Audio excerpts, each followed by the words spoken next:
লিঙ্কডইনে আপনার personal brand করার জন্য আজকে আমরা 5টা টিপস শিখবো, যে 5টা পদ্ধতি আপনি ফলো করলে আপনার লিঙ্কডইনে পার্সোনাল একটা ব্র্যান্ডিং হইতে পারে। আসলে লিঙ্কডইনে আপনি কেন পার্সোনাল ব্র্যান্ডিং করবেন? বিকজ অফ লিঙ্কডইনে যারা থাকে তাদের প্রত্যেকের পার্সোনাল বিজনেস আছে, বা সবাই বিজনেসম্যান এবং প্রফেশনাল মানুষ। এইসব প্রফেশনাল মানুষের সঙ্গে যখন আপনি পরিচিত হইতে পারবেন তখন আপনার কাজের অপরচুনিটি অনেক বাড়বে।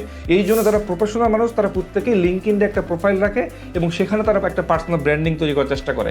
সো ফেসবুকে আপনার কত ফলোয়ার, সেটার থেকে বড় কথা হচ্ছে লিঙ্কডইনে আপনার কত ফলোয়ার আছে সেটার উপর ডিপেন্ড করে আপনি বিভিন্ন অপরচুনিটি আপনার সামনে আসবে। সো 1 নাম্বার হচ্ছে আপনাকে একটা সুন্দর কাস্টমাইজ একটা প্রোফাইল রেডি করতে হবে, যেখানে সুন্দর একটা প্রফেশনাল আপনার একটা ফটো থাকবে, সুন্দর একটা ব্যানার থাকবে, আপনার ট্যাগ লাইনটা আপনি কি নিয়ে কাজ করেন সেটা যেন সহজে বোঝা যায়, আপনার বায়োতে ইনফরমেশনগুলো গোছানো থাকতে হবে।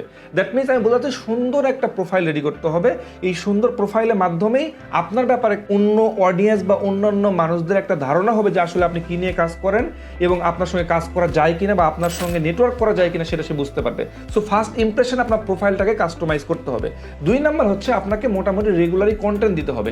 আপনি যেসব বিষয়ে দক্ষ, যেসব বিষয়ে এক্সপার্ট, সেই সব বিষয়গুলোতে মোটামুটি সপ্তাহে 2-3টা কন্টেন্ট দেওয়া, যেগুলো কন্টেন্ট মানুষ দেখলে ভ্যালু পাবে, তাদের উপকৃত হবে, তাদের কোনো হেল্প হবে। সো আপনি যদি অন্যদেরকে হেল্প করার মতো কন্টেন্ট দিতে পারেন তাহলে আপনি অটোমেটিক্যালি আপনি নেটওয়ার্কটা বিল্ড আপ করতে পারবেন। আর নেটওয়ার্কটা বিল্ড আপ হয়ে গেলে আপনি যে কোনো বিজনেসই করেন না কেন সেই বিজনেসে কাস্টমারে কিন্তু অভাব হবে না। 3 নাম্বার হচ্ছে আপনাকে ভ্যালু দিয়ে কাস্টমারকে আপনাকে কন্টেন্ট দিতে হবে। আপনি যে কন্টেন্টগুলো বানাবেন সেগুলোতে যদি কাস্টমার ভ্যালু না পায়, মানে অডিয়েন্সরা ভ্যালু না পায়, তাহলে কিন্তু আপনার সঙ্গে বন্ধুত্ব করতে বা নেটওয়ার্ক করতে মানে স্বাচ্ছন্দ্য বোধ করবে না। সো এমন টাইপের কন্টেন্ট দিতে হবে যেগুলো কিনা অন্যদের হেল্প হয়, এমন টাইপের ভ্যালু অ্যাডেড কন্টেন্ট আপনাকে দিতে হবে। 4 নাম্বার হচ্ছে আপনাকে বিভিন্ন কেস স্টাডিগুলো আপনাকে হাইলাইট করতে হবে। আপনি কি এক্সিস্টিং প্রজেক্টগুলো করতেছেন সেই প্রজেক্টে স্ক্রিনশট সহকারে আপনি দিয়ে দিলেন যে আপনি এই প্রজেক্টে কাজ করতেছেন, অথবা আপনার যে কাজ করার ক্ষেত্রে যে প্রবলেমগুলো ফেস করতেছেন, কাজের কি ধরনগুলো, সেগুলো কেস স্টাডিগুলো আপনি শেয়ার করতে পারেন। এগুলো দেখে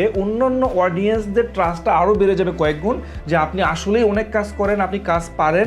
সো আপনার সাথে ট্রাস্টটা বিল্ড আপ হইলে অটোমেটিক্যালি তারা আপনাকে হায়ার করা শুরু করবে।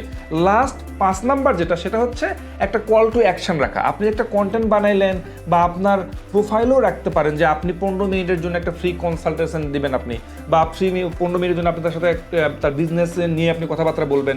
সো এই যে একটা কল টু অ্যাকশন, এটার মাধ্যমে কিন্তু তারা আপনার সঙ্গে যোগাযোগ করার একটা মাধ্যম তারা খুঁজে পাবে। সো আপনি এই 5টা পদ্ধতি ফলো করলে লিঙ্কডইনে আপনার সুন্দর একটা পার্সোনাল ব্র্যান্ড তৈরি করা খুব বেশি কঠিন কাজ হবে না, এবং একটা পার্সোনাল ব্র্যান্ড তৈরি করতে পারলে আপনি যে বিজনেসই করেন না কেন সেখানে সাকসেস হওয়া খুব সহজ হবে। আশা করি ভিডিওটা আপনার কাজে লাগছে। Thank you.